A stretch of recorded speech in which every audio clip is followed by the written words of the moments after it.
धर्मराज युधिष्ठिर कहने लगे कि भगवन, मैंने ज्येष्ठ शुक्ल एकादशी के व्रत का माहात्म्य सुना। अब कृपया आषाढ़ कृष्ण एकादशी की कथा सुनाइए। इसका नाम क्या है, माहात्म्य क्या है, यह भी बताइए। श्री कृष्ण कहने लगे कि हे राजन, आषाढ़ कृष्ण एकादशी का नाम योगिनी है। इसके व्रत से समस्त पाप नष्ट हो जाते हैं। यह इस लोक में भोग और परलोक में मुक्ति देने वाली है। यह तीनों लोकों में प्रसिद्ध है। मैं तुमसे पुराणों में वर्णन की हुई कथा कहता हूं, ध्यानपूर्वक सुनो। स्वर्गधाम की अलकापुरी नामक नगरी में कुबेर नाम का एक राजा रहता था। वह शिव भक्त था और प्रतिदिन शिव की पूजा किया करता था। हेम नाम का एक माली पूजन के लिए उसके यहां फूल लाया करता था। हेम की विशालाक्षी नाम की सुंदर स्त्री थी। एक दिन वह मानसरोवर से पुष्प तो ले आया, लेकिन कामासक्त होने के कारण वह अपनी स्त्री से हास्य विनोद तथा रमण करने लगा। इधर राजा उसकी दोपहर तक राह देखता रहा। अंत में राजा कुबेर ने सेवकों को आज्ञा दी कि तुम लोग जाकर माली के न आने का कारण पता करो, क्योंकि वह अभी तक पुष्प लेकर नहीं आया। सेवकों ने कहा कि महाराज, वह पापी अतिकामी है, अपनी स्त्री के साथ हास्य विनोद और रमण कर रहा होगा। यह सुनकर कुबेर ने क्रोधित होकर उसे बुलाया। हेममाली राजा के भय से कांपता हुआ उपस्थित हुआ।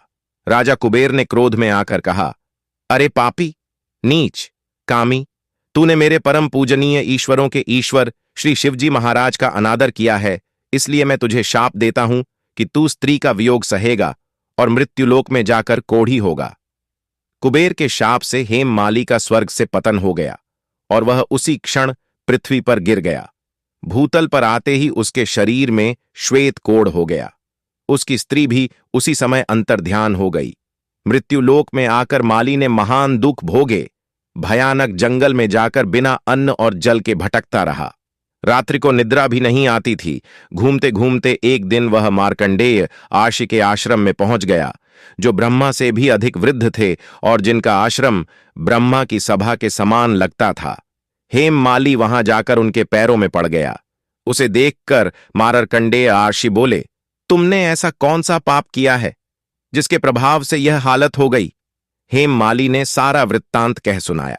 यह सुनकर राशि बोले, निश्चित ही तूने मेरे सम्मुख सत्य वचन कहे हैं, इसीलिए तेरे उद्धार के लिए मैं एक व्रत बताता हूं। यदि तू आषाढ़ मास के कृष्ण पक्ष की योगिनी नामक एकादशी का विधिपूर्वक व्रत करेगा तो तेरे सब पाप नष्ट हो जाएंगे। यह सुनकर हेममाली ने अत्यंत प्रसन्न होकर मुनि को साष्टांग प्रणाम किया। मुनि ने उसे स्नेह के साथ उठाया। हेममाली ने मुनि के कथन अनुसार विधिपूर्वक योगिनी एकादशी का व्रत किया। इस व्रत के प्रभाव से अपने पुराने स्वरूप में आकर वह अपनी स्त्री के साथ सुखपूर्वक रहने लगा। भगवान कृष्ण ने कहा, हे राजन, यह योगिनी एकादशी का व्रत 88,000 ब्राह्मणों को भोजन कराने के बराबर फल देता है। इसके व्रत से समस्त पाप दूर हो जाते हैं और अंत में स्वर्ग प्राप्त होता है।